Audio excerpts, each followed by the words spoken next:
Hello everyone, ಇವತ್ತು snacks ಮಾಡೋಣ ಅಂತ ಮಸಾಲ ಬನ್ನ ಮಾಡ್ತಾಯಿದ್ದೀನಿ.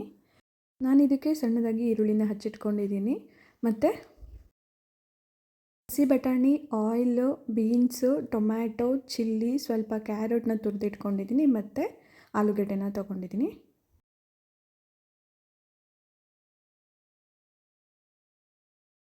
ಬಾಣಲಿ ಸ್ವಲ್ಪ ಬಿಸಿ ಆದಮೇಲೆ ಆಯಿಲ್ನ ಹಾಕ್ಕೊಳ್ತಾ ಇದ್ದೀನಿ. ಮತ್ತು ಒಂದೇ ಒಂದು ಚಿಲ್ಲಿನ ಯೂಸ್ ಮಾಡಿದ್ದೀನಿ. ನಾನು ಮಾಡ್ತಿರೋದು ಕಡಿಮೆ ಕ್ವಾಂಟಿಟಿ ಆಗಿರೋದ್ರಿಂದ ನಾನು ಸ್ವಲ್ಪ ಕಡಿಮೆನೇ ಯೂಸ್ ಮಾಡ್ತಿದ್ದೀನಿ ಎಲ್ಲನೂ. ನಿಮಗೆ ಎಷ್ಟು ಕ್ವಾಂಟಿಟಿ ಬೇಕೋ ಅಷ್ಟು ಆ್ಯಡ್ ಮಾಡ್ಕೊಳ್ಳಿ. ಸ್ವಲ್ಪ ಆನಿಯನ್ನ ಆ್ಯಡ್ ಮಾಡ್ಕೊಂಡಿದ್ದೀನಿ. ನಾನು ಇವಾಗೇ ಬೀನ್ಸ್ನ ಆ್ಯಡ್ ಮಾಡ್ಕೊಳ್ತಾ ಇದ್ದೀನಿ. ಬೀನ್ಸ್ ಸ್ವಲ್ಪ ಟೈಮ್ ಹಿಡಿಯುತ್ತೆ, ಹಾಗಾಗಿ ನಾನು ಸ್ವಲ್ಪ ಬೀನ್ಸ್ನ ಬೇಗ ಹಾಕ್ಕೊಂಡು ಫ್ರೈ ಮಾಡ್ಕೊಳ್ತಾ ಇದ್ದೀನಿ.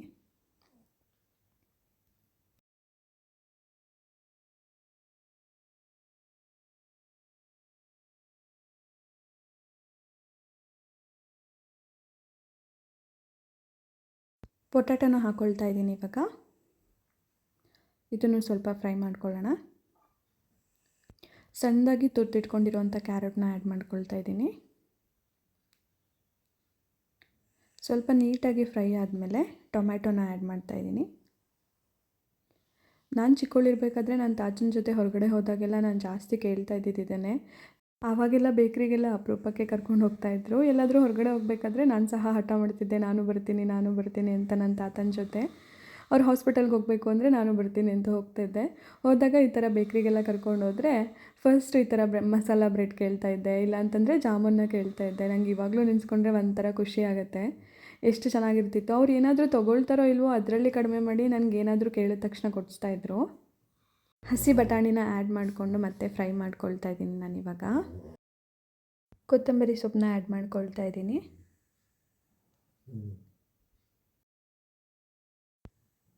ಇವಾಗ ಇದಕ್ಕೆ ನಾನು ಸ್ವಲ್ಪ ಲೈಮ್ನ ಸ್ಕ್ವೀಸ್ ಮಾಡ್ಕೊಳ್ತಾ ಇದ್ದೀನಿ.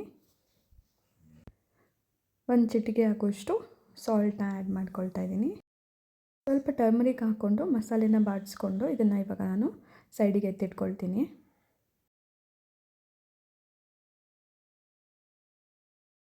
ಕಾದಿರೋ ಪಾನ್ಗೆ ನಾನು ಸ್ವಲ್ಪ ತುಪ್ಪನ ಹಾಕ್ಕೊಳ್ತಾ ಇದ್ದೀನಿ.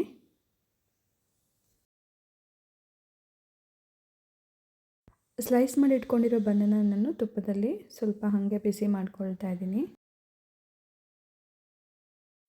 ಘಮ ಘಮ ಅಂತ ತುಪ್ಪದ ಸ್ಮೆಲ್ ಬರ್ತಿದ್ದ ತಕ್ಷಣ ಒಬ್ಬರು ಓಡಿ ಬಂದು ನಿಂತ್ಕೊಂಡ್ಬಿಟ್ಟಿದ್ದಾರೆ ನೋಡಿ ಇವಾಗ.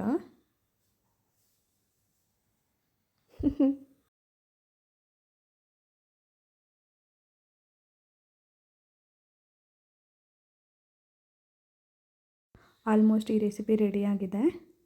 ಬನ್ನೇ ಆಗಬೇಕು ಅಂತ ಏನಿಲ್ಲ, ನಾರ್ಮಲ್ ಬ್ರೆಡ್ ತೊಗೊಂಡ್ರೂ ಚೆನ್ನಾಗಿರುತ್ತೆ. ಆ್ಯಕ್ಚುಲಿ ನಾರ್ಮಲ್ ಬ್ರೆಡ್ಡಲ್ಲಿ ಇನ್ನೂ ಚೆನ್ನಾಗಾಗುತ್ತೆ. ನಾನು ಮನೆಯಲ್ಲಿ ಯಾವುದಿತ್ತು ಅದನ್ನು ತೊಗೊಂಡು ಮಾಡ್ತಾಯಿದ್ದೀನಿ. ಒಟ್ಟು ತಿನ್ನೋಕ್ಕೇನಾದರೂ ಆದರೆ ಸಾಕು ಅಷ್ಟೇ.